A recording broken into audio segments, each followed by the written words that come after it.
تو ایک حیات طیبہ کے لیے بالغ شخص کے لیے جو ہے وہ ضروری ہے کہ وہ شادی کرے. یعنی اگر وہ اپنی زندگی کو جو ہے حیات طیبہ بنانا چاہتا ہے کہ اس کی زندگی کے اندر وہ برائیاں، وہ فسادات نہ آئیں، کہ جو اگر وہ بالغ ہو کر جو ہے وہ کنٹرول نہیں کر پا رہا اپنے جنسی غریزے کے اوپر کنٹرول، وہ چاہے لڑکی ہے یا لڑکا ہے، تو وہ جنسی غریزے کے اوپر کنٹرول نہیں ہو رہا، تو خدا نے اس کے لیے جو سبب رکھا ہے وہ شادی ہے. کہ شادی کو خدا نے جو کہا ہے کہ ان کا آپس میں ازدواج کرو. اپنے بالغ بچوں کا جو ہے وہ آپ جتنا جلدی ہو سکے، خصوصاً جو ہے وہ اپنی بیٹیوں کے لیے جو ہے وہ کہا گیا کہ اپنی بیٹیوں کی خصوصاً جلدی شادی کرے. اور امام کا فرمان بھی معصوم کا کہ ایک جو ہے وہ سیب کا درخت ہے اور اس کے اوپر جو ہے وہ ایک پھل لگا ہوا ہے، جب وہ پھل پک جاتا ہے تو خود بخود پرندے جو ہیں وہ اسی پھل کو جو آ کے چونچیں زیادہ مارتے ہیں کہ اس کو نقصان زیادہ کرتے ہیں. تو اسی طریقے سے ہمیں بھی چاہیے کہ اپنے بالغ بچیوں اور بچوں کے رشتے جو ہیں وہ جلدی سے کرے، اور خدا کے اوپر توکل کرتے ہوئے کہ خدا ان کی زندگی میں جو ہے وہ برکت دے گا، ان کے سے جو نئی نسل پیدا ہوگی وہ اچھے طریقے سے نشو و نما پا سکے. اور اگر خدا نخواستہ ہم نے جو ہے وہ ان ضروریات اپنے بچوں کی اس ضرورت کو پورا نہیں کیا جلدی سے، تو اس کے قصوروار جو ہیں ہم والدین بھی ہوئے ہیں. بالکل ایسے، اور اور اس کے ساتھ والدین بھی ان کے اس گناہ میں شامل ہو سکتے ہیں.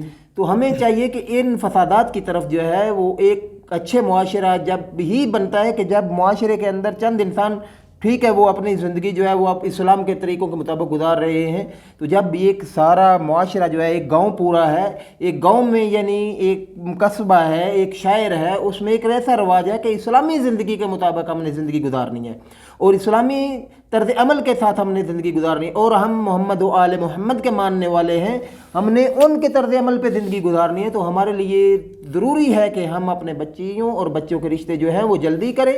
اور شیطان جو ہمارا عدو مبین ہے، قرآن مجید نے اس کو جو ہے وہ کھلا دشمن قرار دیا ہے، اس دشمن کے ہتھے اپنے بچیوں اور بچوں کو نہ چڑھنے دے کہ وہ ان کی زندگی کو جو ہے وہ خراب کر دے. بسم اللہ. تو یعنی کہا کہ میں کیا شادی کرنا چاہتی ہوں، تو اب اس سے مراد یہی ہے کہ اگر ہمارا بیٹا ہماری بیٹی اس حد تک پہنچ گئے ہیں تو اب اس کے اندر جرأت نہیں رہی وہ والدین کو کہیں. حالانکہ ماحول ایسا بنانا چاہیے، ہماری بیٹی ہو یا بیٹا ہو وہ ہمیں کہیں کہ بابا ہم نے فلان جگہ کیا اپنا رشتہ کرنا ہے. لیکن ایک درمیان میں بات ضروری ہے، بریکٹ کے اندر میں کہہ دوں، ہمیشہ رشتے کے لیے کیا ہے وہ صنف کا ہونا ضروری ہے. یہ اس پہ اہل بیت علیہ السلام نے بہت توجہ دی اور روایات میں تاکید ہوئی ہے کہ اگر آپ نے رشتہ دینا ہے مومن بچی کا یا مومن بچے کا تو دوسری طرف بھی آپ کو مومن ملنا چاہیے. ماشاءاللہ، سبحان اللہ. یعنی ایسا نہ ہو کہ آپ مذہب تشیع ہے آپ کا، اہل بیت کے ماننے والے، آپ کا رشتہ کسی غیر محب کے ساتھ ہے، یہ مثلا کسی اور فرد کے ساتھ جو اہل بیت سے کیا ہے اس کی مثلا دشمنی ہے، اہل بیت کو اپنا محبت اہل بیت کے ساتھ نہیں رکھتا، اصل دور ہے اہل بیت سے، ایسے فرد کو اپنا رشتہ نہ لیں اور نہ دیں. یعنی روایات میں تاکید ہے. اب بالخاص اپنا رشتہ نہ دیں. اگر مسئلہ لینے پہ آئے اتنا زیادہ شاید وہ توجہ نہ ہو، لیکن اپنا بچی کا رشتہ ایسے فرد کو نہ دیں، ایسی جگہ نہ دیں جو دشمن اہل بیت ہو. جہاں پہ جا کے وہ آل محمد کی طرز زندگی اپنی گزارنا چاہے تو وہ اس کے لیے مشکل ہو جائے گی. لہٰذا اس کو مد نظر رکھ کے بچے جو ہوتے ہیں وہ ایڈجسٹ کر لیتے ہیں.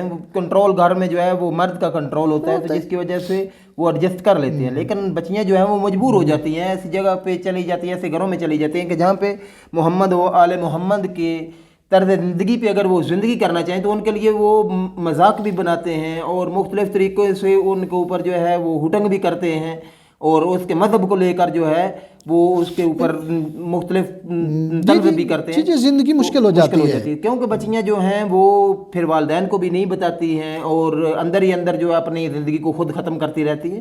تو ہمیں چاہیے کہ اپنی خاص کر اپنی بچیوں کے رشتے کرتے ہوئے جو ہے وہ ہمیں بہت توجہ کی ضرورت ہے، دقت کرنی چاہیے.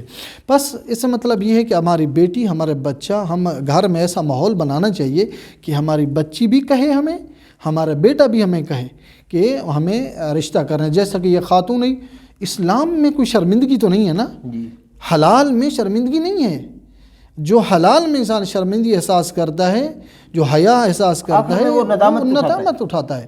لہٰذا ایک خاتون نے کہا یا رسول اللہ میں شادی کرنا چاہتا ہوں، میرا آپ کسی صحابی سے آپ رشتہ جوڑ دیں۔ پیغمبر نے کہا کیا کوئی ہے تم میں سے اس خاتون سے رشتہ کرنے؟ ایک شخص نے کہا یا رسول اللہ میں ہوں۔ تو پیغمبر نے کہا میں حق مہریہ کیا دوں، حق مہر کیا دوں اس کو؟ کہا یا رسول اللہ ما من شیء الا ردائی، میرے پاس کچھ نہیں ہے سوائے میری رضا کے، میری چادر ہے، اس کے علاوہ کچھ نہیں ہے۔ پیغمبر نے کہا اس کے علاوہ کوئی چیز ہے؟ کہا میرے پاس اور تو کوئی نہیں ہے، فقط میرے پاس قرآن ہے۔ پیغمبر نے کہا زوجتک ہاں علی ما معک من القرآن، ماشاءاللہ، میں آپ کا اس خاتون کے ساتھ رشتہ کر دیے، عقد کر دیے ہیں اس حق مہرے جو آپ کے پاس قرآن ہے۔ ماشاءاللہ۔ ایک اس روایت میں ہمیں ایک مطلب ملتا ہے، ہمیشہ رشتہ جب دو نا آپ سخت گیر نہ ہو، یعنی آپ یہ مت نہ کو کہ ہمیں اتنا جو ہے حق مہر اتنا ہمیں ہونا چاہیے، مثلا زمین اتنا ہونی چاہیے، پلاٹ اتنا ہونا چاہیے، مکان نہیں ہے ان کے پاس اتنا۔ اگر اتنا سختی کرو گے تو رشتے نہیں بنے گا۔ ہو سکتا ہے یہ آپ کی سختی سبب بنے ہمیشہ کے لیے آپ کی بچی بیٹھی رہے۔ یعنی اسلام سادگی کا نام، اسلام کہ اتنا سختی نہ کرو، زندگی کرنی ہے۔ یعنی حق مہر کا جو حق ہے وہ خاتون کو اللہ نے دیا ہے تو اس کا استعمال وہ کر سکتی ہے، لیکن یہ ہے کہ اتنا سخت گیر بھی نہ ہو کہ آگے والے جو رشتہ لینے والے ہیں اس کے لیے بھی بیچارے جو ہے اس کے لیے سخت ہو جائے، پریشان ہو جائیں، وہ بھی مثلا رشتہ نہ کر سکیں، واپس چلے جائیں، اور آپ کے لیے سخت یہ ہو جائے کہ آپ ہمیشہ کے لیے آپ کی بچی اس طرح کے رشتے نہ ملے۔ لہٰذا اسلام میں سختی نہیں ہے، اسلام آسانی کا نام ہے۔ اگر ہم اسلام کے فرمودات پہ انسان عمل کرے، یقیناً ہماری زندگی حیات طیبہ ہو جاتی ہے۔ ایک یہ مطلب، ایک اور مطلب امام کاظم سے روایت ہے، تو امام کاظم پر ثلاثۃ، امام کاظم نے فرمایا ثلاثۃ، تین گروہ، تین قسم کے افراد کو خدا نے خاص انعام دیا ہے۔ ماشاءاللہ، سبحان اللہ۔ تین قسم کے لوگوں کو خدا نے خاص انعام دیا۔ وہ کون سے تین قسم کے لوگ ہیں؟ ثلاثۃ یستظلون بظل عرش اللہ، تین قسم کے لوگ ہیں جن کو قیامت کے دن اللہ نے اپنا سایہ قرار دینا ہے، سایہ رحمت۔ یعنی قیامت کے دن جو ہے جس کو آیت میں کہا یفرون من اخی و امی ابی وغیرہ، اب اس آیت میں دیکھیں ماں بیٹے سے فرار کرے گی، بیٹا ماں سے، شوہر بیوی سے، یعنی اس عالم کا وہ اس طرح کا عالم ہے جو حسرت بھر عالم ہے، ہر آدمی غمگین پریشان ہوگا۔ اس دن خدا کہے گا ان تین قسم کے لوگ جو دنیا میں تین کام کیے ہیں، ان پہ خدا کہتا ہے اس حرور والے دن، شدت گرمی والے دن خدا سایہ رحمت قرار دے گا۔ سبحان اللہ۔ وہ کون سے آدمی ہیں؟ پہلا آدمی وہ یہ ہے رجل زوج اخاہ المسلم، ماشاءاللہ، سبحان اللہ، جو کسی مومن بھائی کے لیے رشتے کے لیے اقدام کرتا ہے۔ ماشاءاللہ، مثلا رضوان صاحب کو پتہ ہے کہ، یا قمر شاہ صاحب کو پتہ ہے کہ فلاں مومن کے پاس بچی بیٹھی ہوئی ہے، لڑکی بیٹھی ہوئی ہے، اس کے لیے کوئی رشتے کا بندوبست نہیں ہو رہا، تو یہ عنوان ہوتا ہے، کہتے ہیں بھائی میں ایک بہترین آدمی، متدین آدمی، مومن جو ہے میں جانتا ہوں، تو اگر آپ جو ہیں ان کے ساتھ رشتہ کر دیں آپ کے لیے بھی بہتر ہے، اور ان کے لیے یہ دو جوڑوں کی زندگی احسن اچھی گزرے گی۔ ماشاءاللہ، یہ درمیان میں واسطہ بنتا ہے۔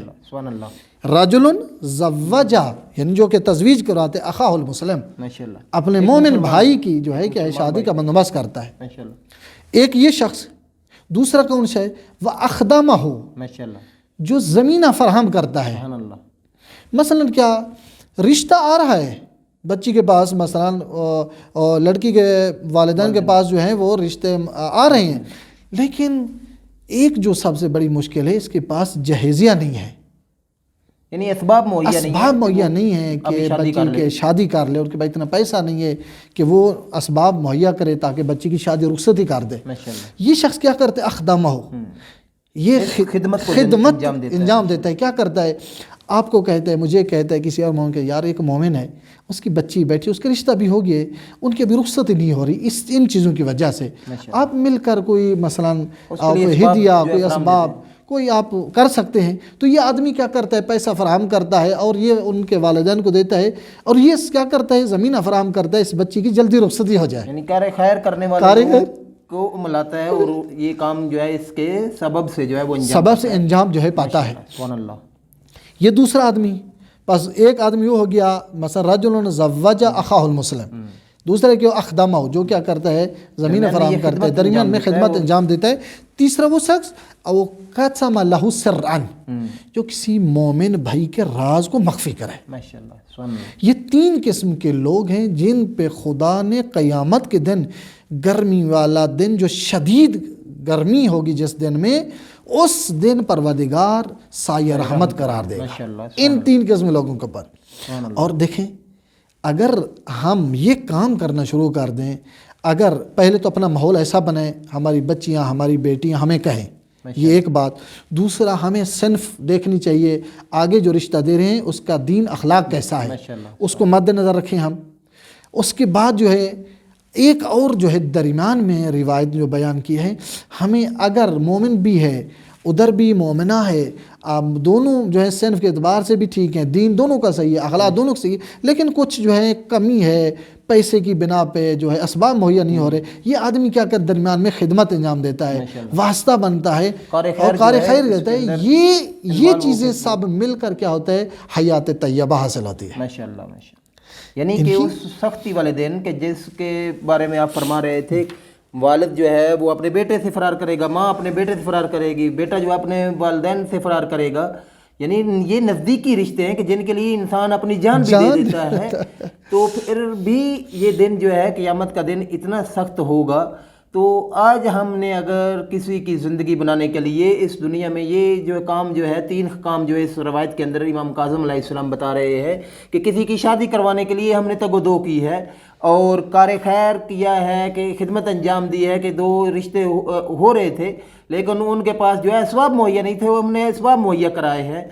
اور تیسرا وہ جگہ کہ جہاں پہ یہ لوگ جو ہے آپس میں مل بیٹھیں گے، تو اس کی وجہ سے خدا اس بندے کے اوپر جو ہے وہ اس درمیان میں 2 مومن یعنی بیٹی اور بیٹے کے درمیان جو ہے وہ رشتہ کروانے کے لیے اس نے جو تگ و دو کی ہے، اس کی وجہ سے خدا اس 3 طرح کے بندوں کے اوپر جو ہے وہ اپنی رحمت کا سایہ اس دن کرے گا کہ جس دن جو ہے وہ ہر آدمی محتاج ہے، ہر چیز کا محتاج ہے، اور خود بھاگ رہا ہوگا ایک دوسرے سے، اپنی پڑی ہوگی ہر کسی کو. تو کتنی ماشاءاللہ امام موسیٰ کاظم علیہ السلام کی یہ بہترین جو ہے وہ حدیث ہے، اور ان کا فرمان ہے کہ جو ہمارے اندر یہ چیزیں پائی جاتی ہیں کہ ہم جو ہے وہ یہ کام کر سکتے تھے لیکن نہیں کر رہے، تو ہمیں یہ تشویق دلائی جا رہی ہے. ان لوگوں کے لیے یہ تشویق ہے یہ جو کام کر سکتے تھے، اور یہ اچھائی اور ثواب جو ہے وہ بڑی آسانی سے کما سکتے تھے. اور اپنے تمام سامعین اور ناظرین سے یہ التماس کرتے ہیں کہ ہمارے اس چینل القائم کو جو ہے وہ سبسکرائب بھی کریں، اور اپنے ذریعے سے جو ہے علوم محمد و آل محمد کو نشر کرنے میں ہماری مدد فرمائیں.